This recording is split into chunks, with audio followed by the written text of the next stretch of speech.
Arrependimento é eu em qualquer situação, mesmo nu, mas na presença de Deus. Arrependimento é essa consciência que mesmo diante do erro que eu cometi, ou ainda estiver cometendo, né, consciente do pecado que me assombra, eu não me escondo.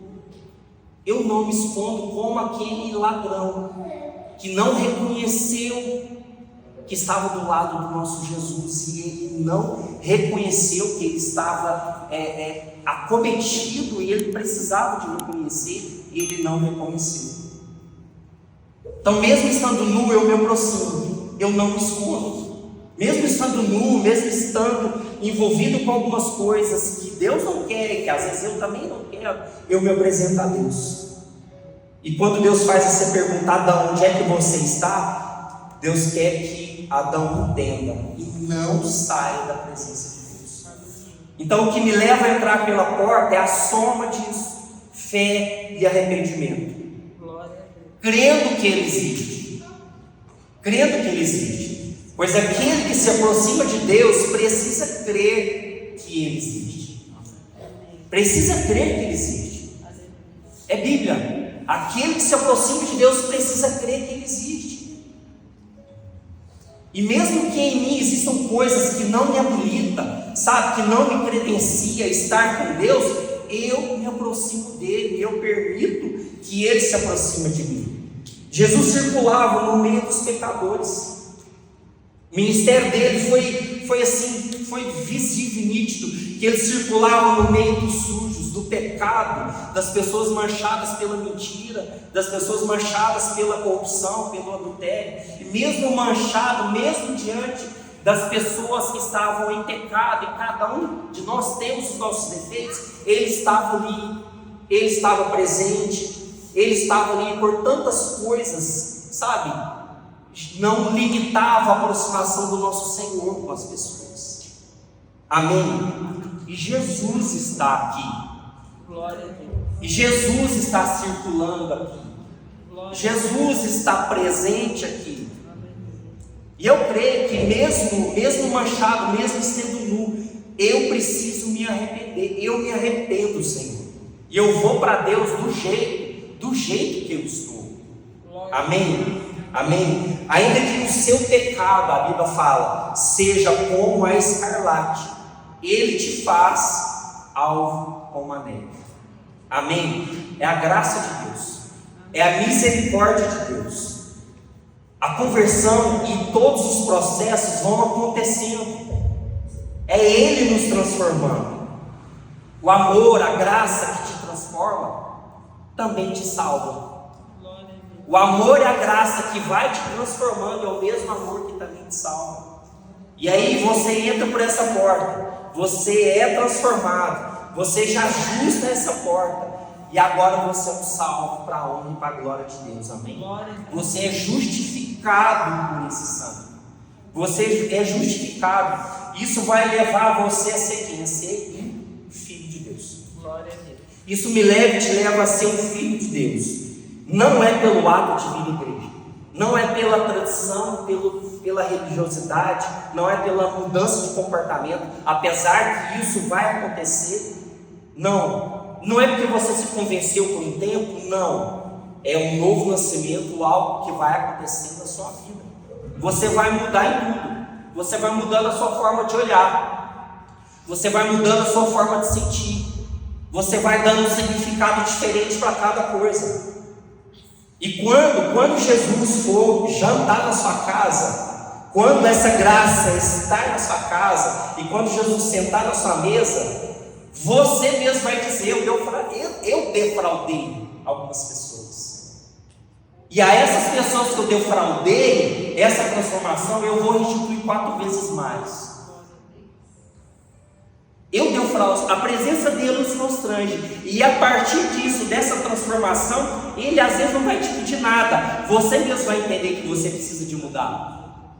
Assim foi com Zaqueu. Bastou Jesus sentar na mesa dele, jantar com ele, e ele disse: eu vou restituir, eu vou devolver o que não é meu, eu vou entregar aquilo que não é meu. E aí o que Jesus disse? Hoje entrou salvação nessa casa. casa. Por quê? Porque houve mudança. Hoje mesmo eu trouxe salvação nessa casa. Porque hoje houve mudança. Essa casa hoje foi alcançada. Então essa conversão é um milagre. Essa conversão é algo que Deus faz e ela acontece em mim e acontece em ti. Como? Como? Eu não sei. Como isso aconteceu? Se você perguntasse para Zaqueu, eu não sei explicar. Eu não sei explicar, mas a presença dele ali na minha mesa fez com que eu mudasse a minha vida, mudasse a rota da minha vida. Eu sei que eu era cego e agora estou vendo algumas coisas. Eu era cego para aquilo, tinha defraudado as pessoas, no caso Zaqueu, e estava tudo certo para ele. Mas em algum momento aquelas escamas caíram. Ele viu, não, eu vou devolver. Porque isso que está comigo, certo? Seja o que for, não é meu, eu vou entregar porque não é meu. Eu vou aplicar a justiça. Eu vou viver em cima de uma justiça. E eu não estou falando de dinheiro. Eu não estou falando de dinheiro. Eu só sei que eu era cego, mas agora eu estou vendo, eu não sei te explicar. E a gente sabe nessa passagem que o cego explicou várias vezes, mas para quem não acredita, né, Mateus, nenhuma explicação foi suficiente. Para quem não entende, nenhuma explicação basta. É você e Deus. Eu só sei que quem me conheceu antes, eu era assim, eu era aquilo. O que aconteceu? Você e eu podemos dizer isso. O que aconteceu? O que aconteceu? Sabe o que eu respondo? Rapaz, eu não sei. Eu só sei que Jesus estendeu a mão para mim. Eu só sei que Ele me pegou nesse amor que me constrange. Eu só sei que Ele estendeu a mão para mim. E a cada dia eu fui transformado e continuo sendo transformado. Eu não sei te explicar, eu não sei te explicar. Eu só sei que o dia que eu tive esse encontro, talvez que ele sentou na minha mesa, a minha vida foi mudada. A nossa vida foi mudada. E a minha vida está sendo mudada até hoje. Esse encontro com ele mudou minha vida. Esse encontro com ele mudou a vida de Zaqueu. Ele era apenas alguém que estava ali, ó, em cima da árvore, espiando para saber o que é esse cara. Interessado em conhecer e aprender, Deus sabe. Mas ele era apenas um observador. Mas a partir do momento que ele sentou na mesa dele, a vida dele foi transformada. Amém? Eu tive esse encontro com ele. Eu, Alexandre. Você também. E a minha vida foi transformada. Amém? Escuta, isso invade você. Isso transforma você. É um fogo de Deus dentro de você. É um fogo de Deus dentro de você. E no caminho você vai vendo que sem Ele não vale a pena. No caminho você vai vendo que sem Ele não vale a pena. Nessa jornada, nessa transformação, você vai vendo que eu não presto mais para algumas coisas. Eu não presto mais para algumas coisas. Você vai vendo que, sabe, em algum ponto, de alguma forma, em algum momento, nem para pecar você serve mais. Nem para pecar a gente serve mais. Isso está na jornada, meu irmão. Isso está nessa caminhada. Por quê? Porque o amor dele nos constrange. Porque o amor dele nos constrange. Amém?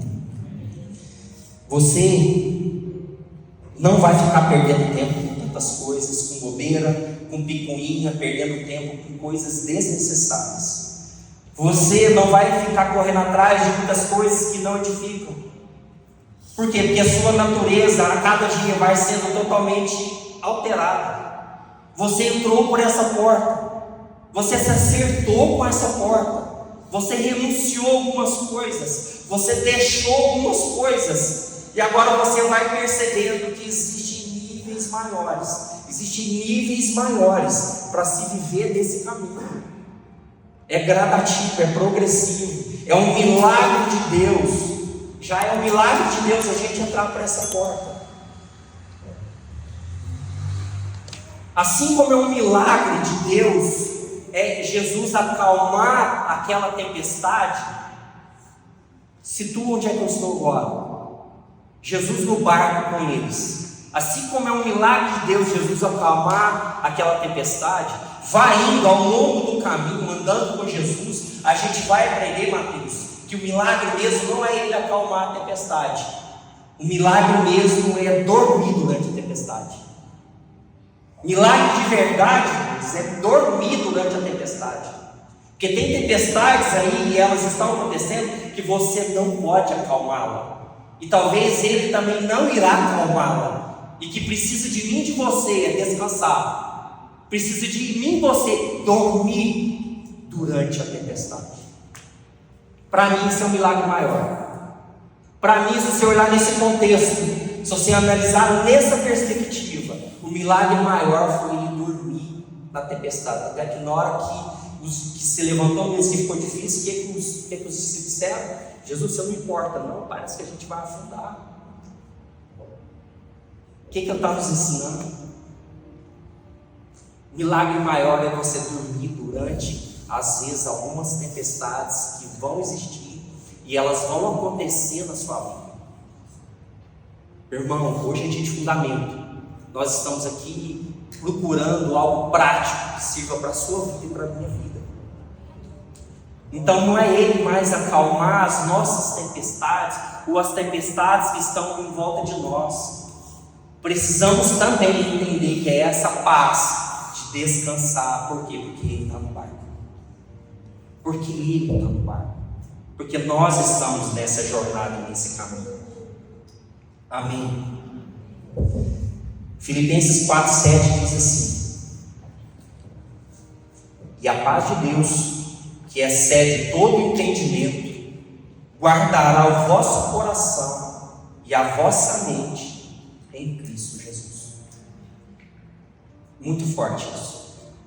E a paz de Deus, que excede todo entendimento, excede o meu entendimento, excede o teu entendimento, é todo o entendimento,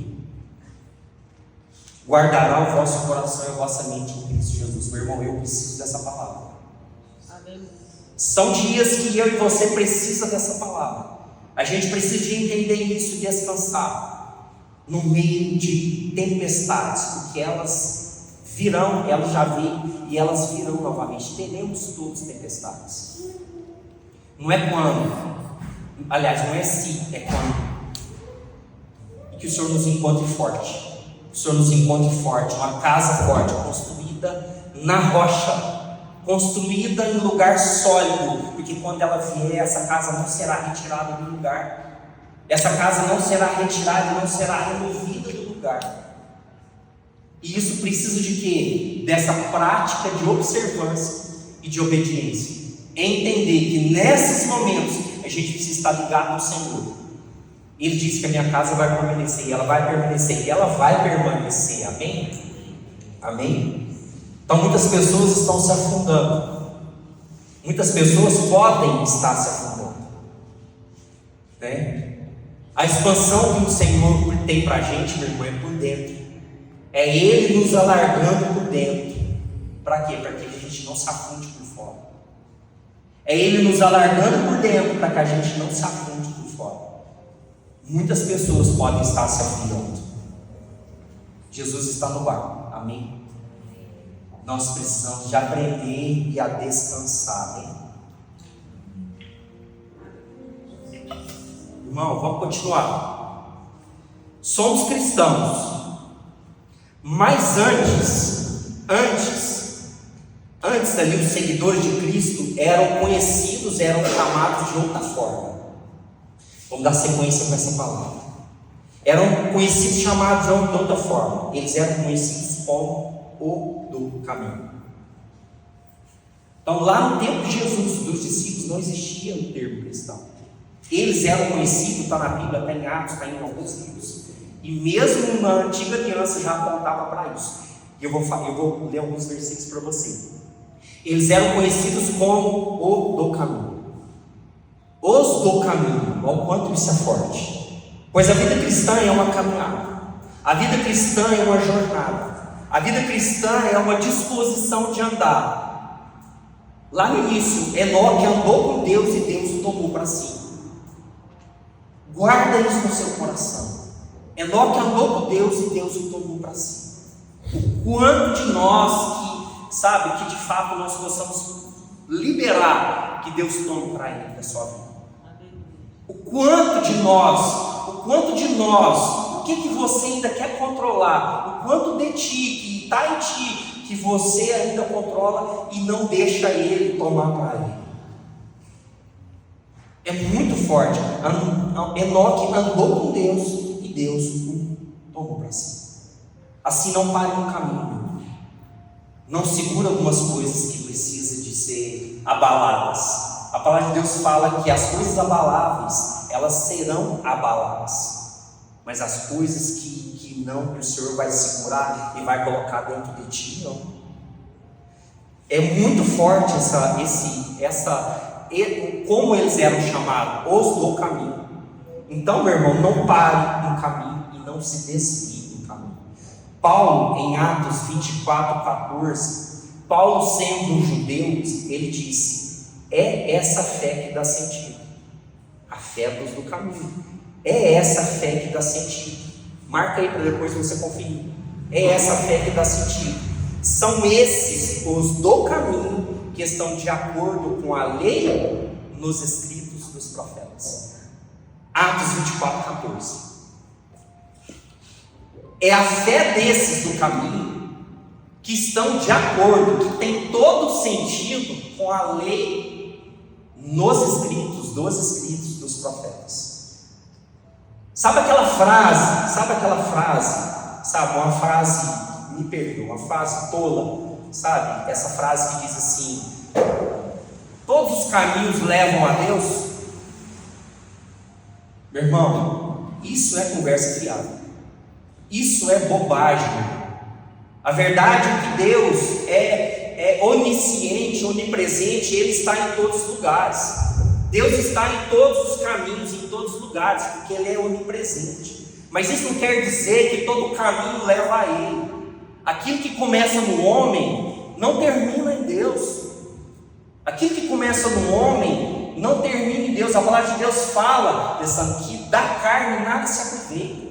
Então aquilo que começa no homem, não termina em Deus. E Deus deixou um caminho, seu Filho é o caminho. Jesus Cristo é o caminho. Isso demanda de mim e de você o que? Atenção, zelo, sensibilidade, submissão, obediência, e por muitas vezes fazer calar o quê? O meu coração. Fazer calar o meu coração para que eu faça a separação e deixe o Espírito me conduzir por esse caminho. Então existe de mim sensibilidade, discernimento, fazer calar o meu coração. Por quê? Porque nosso coração é enganoso. Enganoso é o coração. E não nos deixarmos levar pelo coração. Isso é prático em decisões diárias da nossa vida, porque decisões da nossa vida comprometem o destino da nossa casa e dos nossos filhos. A vida cristã é essa caminhada. Primeiro você passa pela porta, depois você caminha e permanece no caminho. No caminho Ele te conduz para um destino, para o movimento, para o rumo certo, para o lugar certo, amém? Eu vou ler outro texto, Isaías 35:8, que dá muito sentido. Eu gostei muito da versão da NVI.